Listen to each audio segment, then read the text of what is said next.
Yo, what's up mga tropa peeps? Welcome back to my vlog at magandang araw po sa inyong lahat. So, ang ating pong pag-uusapan dito ay ang nahalata ko na medyo parang nagkaroon ng talagang malaking bigayan po dito para sa pagkaka-go signal ni Digong dito po sa sinasabing ang isabong. At ang mga sikat na operator niyan talaga ng mga namayagpag noong pong panahon ng pandemya. So eto po yung balita na makakapagkumpirma na sa tingin ko ay meron talagang lagayang nangyari para magpatuloy ang isabong. Noong Oktubre lang, naupo bilang provincial director si Campo. Wala naman daw siyang reklamo sa desisyon ng PNP na tanggalin siya sa pwesto. As a police officer, change is inevitable. As an officer, we come and go. Kahapon, eksklusibong ipinakita sa News 5 ni Colonel Campo ang mga gusaling naipaayos at napagawa nila gamit ang donasyon ni Atong Ang at ng iba pang mga donor na politiko at organisasyon. Nalungkot umano ang opisyal na iba raw pala ang pagkakaintindi ni Atong Ang sa paghingi nila ng donasyon. Talaga po na mamimisinterpret ni Atong Ang paghingi ng donasyon ng PNP Laguna. Siyempre, kung ikaw ay PD, tapos nanghingi ka, syempre, ang iisipin po kagad ng isang gumagawa ng isabong o nitong pagiging gambling lord niya, siyempre, meron na po kagad yung kapalit. Hindi man ngayon, hindi man bukas, hindi man next week o next month, pero sa mga darating na panahon, makakaisip yan na dapat kang humingi ng, dapat kang tumanaw ng utang na loob sa kanya. So ngayon po, dito po sa issue na ito, napansin ko nga dyan na pwede pala talaga na ikaw ay humingi ng tulong, kung wari ikaw isang PNP, ikaw ay provincial director, kung ikaw wala ng pera, meron kang gustong baguhin, meron kang gustong iparenovate, ipagawa sa iyong opisina, pwede ka palang humingi ng tulong sa mga private person. Ngayon, siguro walang masama. Walang masama kasi kung private person ang hihingan mo, yung talaga nga mahihingan mo ay mayaman, nakakaluwag-luwag, siguro walang masama doon. 'Di ba? Para makatulong sa ating PNP, 'di ba? Walang problema doon Pero ang problema nga po, bakit sa dinami-dami ng tao nalalapitan nitong si PD, bakit eto pang si Atong Ang? 'Di ba? So, alam niyo po, parang meron na tong baka hindi nga lang etong si PD ang nabigyan ng Laguna ni Atong Ang, baka hindi lang siya. 'Di ba? Pwedeng iba pang mga probinsya baka humingi din dito kay Atong Ang. Ngayon, meron pong kumbaga parang alam niyo yung mapapaisip ka. Nung bang panahon ni Digong, kulang na kulang ba sa pondo? At nagagawa po nitong mga PD na ito na manghingi. Diba? Kasi ngayon, kumwari ngayon, sa panahon ngayon kay General Torre, parang malabo tong gawin dahil ang ating Pangulong Bongbong Marcos ay naka-all-out support sa PNP. Ang ating Pangulong Bongbong Marcos gusto ng mabilis na paglutas ng mga krimen, pagbibigay ng hustisya sa lahat ng mga naghahanap ng hustisya, diba? At yung mga pagbabago at pag-angat ng mga teknolohiya na ginagamit ng PNP, open na open diyan si PBBM. Kaya po, 'di ba, parang sabi ko nung palang panahon ni Digong, parang palasak ang paghingi ng pondo o paghingi ng donasyon mula sa mga ganitong tao na katulad ni Atong Ang. Actually, walang masama doon. Hindi naman kasalanan ni Atong Ang kung siya hihingan, 'di ba? Pero ang masama doon, etong mga PNP na ito, bakit sila dyan hihingi kay Atong Ang? Alam naman nila na etong si Atong Ang ay meron pong mga malalaking negosyo na may involved na malaking pera buti sana kung hindi po isabong ang ginagawa nito, di ba? Kaya alam nyo, parang may naiisip ako pero pakinggan nyo po muna tong balita pa. Sa pagdinig ng Senado, matatandang iginiit ni dating PNP Chief Senator Bato de la Rosa na normal lang ang paghingi nila ng donasyon. Bagay na sinigundahan pa ng kasalukuyang pamunuan ng PNP. Let me reiterate, sir, ang PNP naman ay ika nga open sa mga donation. Alam natin na hindi sapat yung mga kagamitan ng PNP. Ayan na. Galing mismo kay Bato de la Rosa. Hindi daw po may iwasan na hindi manghingi. Ayan na. 'Di ba? So yan na nga 'yun. Alam niyo po ba, 'di ba? Parang alam niyo, yung dating parang malinis, parang nanghingi ng donasyon, nagbigay. 'Di ba? May nagbigay, may sumagot sa panawagan ng donasyon. Parang malinis tignan. Pero diyan na kasi papasok yung buti sana, let's say, kung ang nagbigay ay isang charity group, kung ang nagbigay ay isang kumpanya, di ba? Kumpanya na, let's say, kunwari lang kunwari ay mga Universal Robina, ayan, mga ganyan, nagbigay ng donation, San Miguel, nagbigay sila ng donation, di ba? Parang walang problema eh. Pero kung galing sa mga tao na meron pong kumbaga hindi naman natin masasabi na gumagawa ng illegal, pero yung kanila pong nature ng kanilang pinagkukunan ng pera ay from gambling. 'Di ba? Parang parang ang pangit, hindi maganda kasi teka, ba't dyan kayo humihingi? O dyan kayo nagtatanong ng donasyon? Ito ay sugal. Di ba? Galing sa sugal ang kanilang mga pera. Kinita nila sa sugal yan. Di ba? Parang napaka-off. Di ba? Parang hindi bagay. Tapos, yung sabi ni Bato de la Rosa, na natural lang, hindi may iwasan na sila po ay humingi ng donasyon sa mga pribadong tao, 'di ba? Parang sanay na sanay ba si Senator Bato sa paghingi ng donasyon mula sa mga pribadong tao? Sanay ba si Bato de la Rosa na humingi ng donasyon na sa punto na kahit itong si Gretchen Barreto ay kinu-question ang suot niyang relo? Diba? Kasi parang lang napaisip ako, bakit? Ba't hihingi ng donasyon? Kada taon, may budget naman ng PNP. Kada taon. Meron po silang mga nakalaan na pondo sa kanilang upgrade ng mga gadgets, upgrade ng mga kagamitan, pag-renovate ng kanilang mga istasyon, ng mga opisina, di ba? Taon-taon yan, may budget yan. Binibigyan niya ng pondo. Bakit pahihingi? Di ba? Kasi ang mangyayari lang yan, kapag ikay nanghingi sa katulad ng isang Atong Ang, katulad no nangyari, di ba? Talagang parang sinusumbat at kino-question ni Atong Ang yung kanyang ginawa na tumulong siya doon sa PD ng Laguna. Di ba? Nabutasan patuloy at sinibak pa sa pwesto yung PD. O provincial director. Di ba? Yun yung dapat na maiwasan.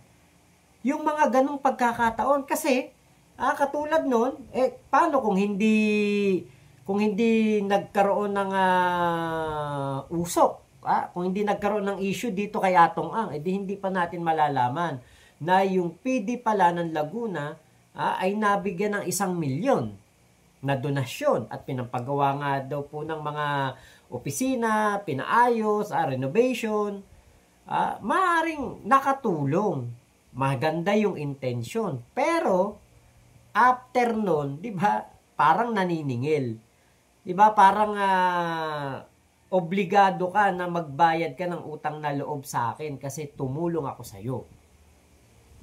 Diba? Tapos, yung sinabi nga ni Colonel Jean Pajardo na noon ay Colonel pa lang, na ngayon ay general na, 'di ba? Napakatagal na siyang spokesperson ng PNP. Ibig sabihin, maganda ang kanyang trabaho, maganda ang kanyang performance, 'di ba? Maayos ang ginagawa ni Colonel Jean Fajardo. Kaya po saludo ko diyan kasi ito talaga hindi po ito basta-basta lang na babaeng pulis. Talagang ano po ito, may talent, magaling sa communication skills, magaling sumagot, magaling magsalita, at tama yung mga information na kanyang binibigay, di ba po? Kaya tama lang si General Nicolas Torre III na si Colonel Jean pa rin, si General Jean Fajardo pa rin ang ating spokesperson ng PNP. So punta tayo ulit do sa issue. Sinundan niya, kumbaga sinusugan niya ang salita ni Bato o ang statement ng mga ibang PNP na yung paghingi ng donasyon ay okay lang. So, ibig sabihin ba nung panahon ni Digong, kapos na kapos ang PNP sa pondo?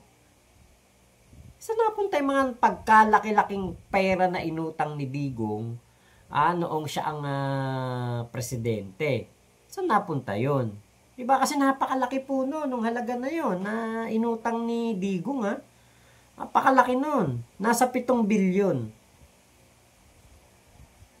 Tapos ang PNP, mababalitaan natin, nanghihingi ng donasyon sa mga operator ng isabong. Di ba parang ang pangit? Paano mo masusugpo ang isang krimen kung yung hinihingan mo ay posible na maging involved sa isang krimen in the near future? Paano? Diba? So, katulad nun, sinibak si PD na tumanggap mula kay Atong Ang ng 1 million pesos na donasyon. Diba? Napasama ka pa. Sinibak ka pa sa pwesto. Kasi nung panahon ni Digong, pinabayaan niya ang PNP Di ba? Pinabayaan, ginawang kumbaga parang ano niya, mga tauhan niya talaga na personal na tauhan itong PNP at di ba? Nagkaroon ng matinding problema sa EJK, sa usapin ng pulburon. Di ba? Yan yung yan yung naging problema noong panahon na itong si Digong ang presidente. Yung mga PNP, alam nyo, parang ginawang sabi ni ano ba pangalan nito, si Colonel Joby Espinido. Sinabi yan ni Colonel Joby na ang PNP ang pinakamalaki na sindikato ba, parang ganon sa buong Pilipinas, di ba? Sinabi ni Colonel Joby Espinido yan. Panahon ni Digong.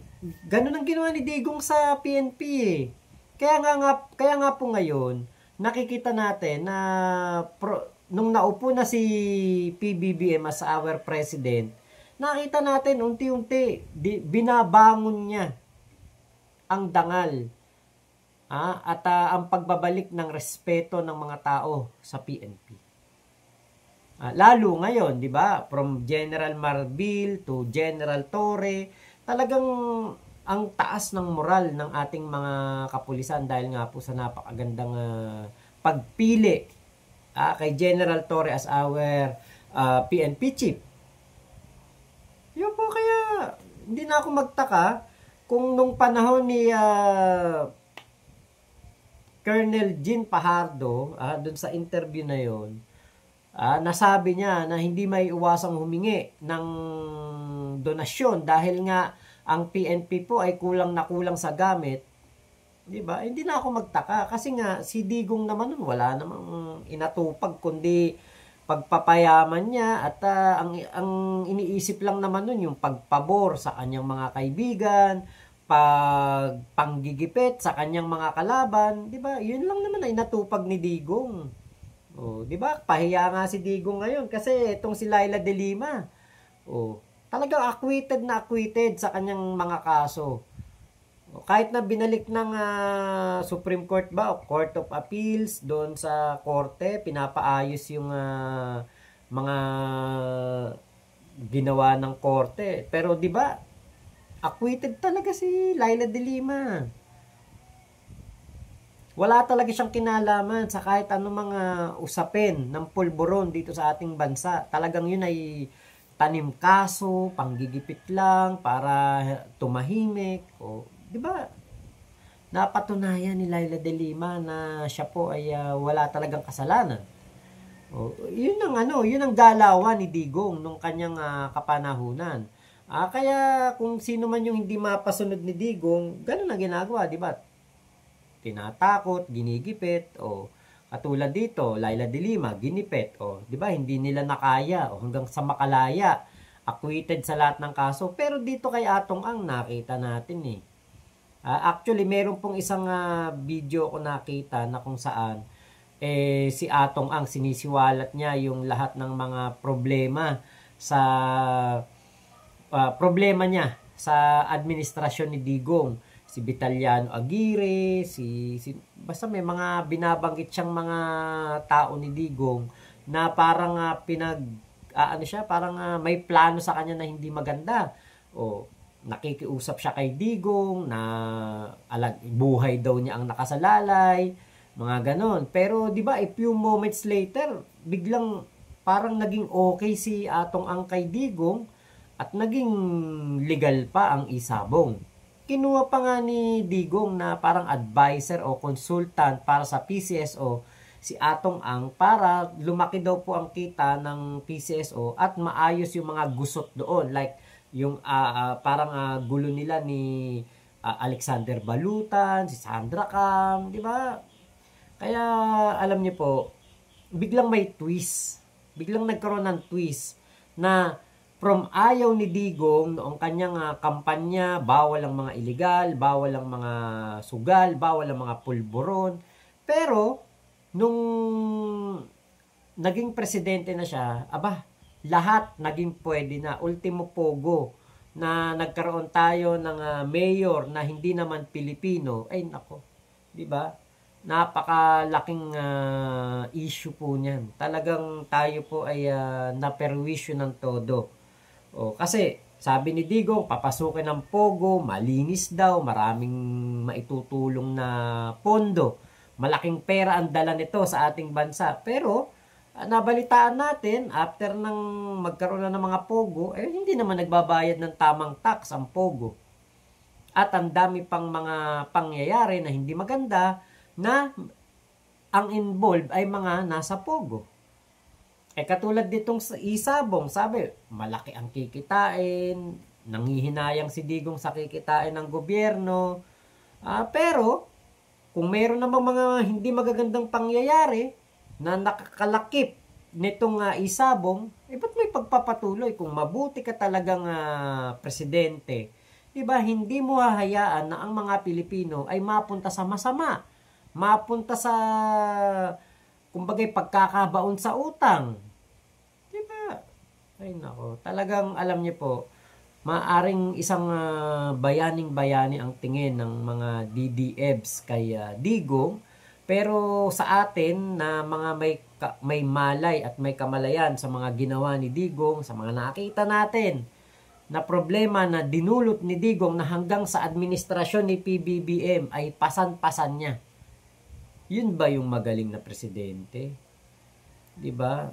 Alam niyo po ang isang tatay, kasi 'di ba ang tawag kay Digong, Tatay Digong. Kahit ako tawag ko dati diyan Tatay Digong Parang nakasanayan na ba, 'di ba? Pero 'di ba kung hindi deserve ni Digong na matawag na tatay kasi nga po wala naman sigurong ama na hahayaan ang kanyang mga anak na baon sa utang. Wala po. Bukod tangi si Digong ang naging presidente ng bansa na mayroong pinakamalaking utang na iniwanan sa susunod na presidente. Napakaraming extraordinary at confidential and intelligence fund na nilustay. Bilyon-bilyon. Saan kaya napunta yun? Saan kaya ginastos yun? Tapos ngayon, di ba? Nakikita natin na kung ang isang PD ay nabigyan ng 1 milyong pondo, what more pa kaya ang naibigay ng ibang mga operator, ng mga ilang operator ng isabong para makapagpatuloy sila o maging legal ang kanilang ginagawa, at napauon nila si Digong. Gaano kalaki kaya ang naibigay nila? Kailangan din naman ni Digong kasi katulad nun, di ba? Sa dahig siya, kailangan niya ng panggastos, pambayad sa mga abogado, di ba? Pambayad sa kanyang kumbaga, gastusin din ng kanyang pamilya. Mayat maya nasa dahig ang kanyang mga anak, ang kanyang mga asawa. Di ba? Kaya deserve lang. So yung mga pera na yon na kanyang napala mula sa isabong, mula sa pogo, mauubos lang din pangbayad sa abogado. Di ba? So yan yung tanong natin. Ano ang napakalaking halaga para mapao ang isang presidente na noon ayaw na ayaw sa mga illegal at sa mga laro. Pero after ng ilang taon sa kanyang pamumuno ay nagbigay ng go signal, at ang nangyari sinuway niya yung kanyang sinabi. Magkano kaya? 'Di ba? 'Yun ang tanong natin. So, yun lamang po. Maraming salamat sa pagsama nyo dito sa aking vlog na ito. Ingat po kayo. Nasa mang panig kayo ng mundo. Momo, chup chup, love you. God bless us all. Pilipinas. God first. Salamat po.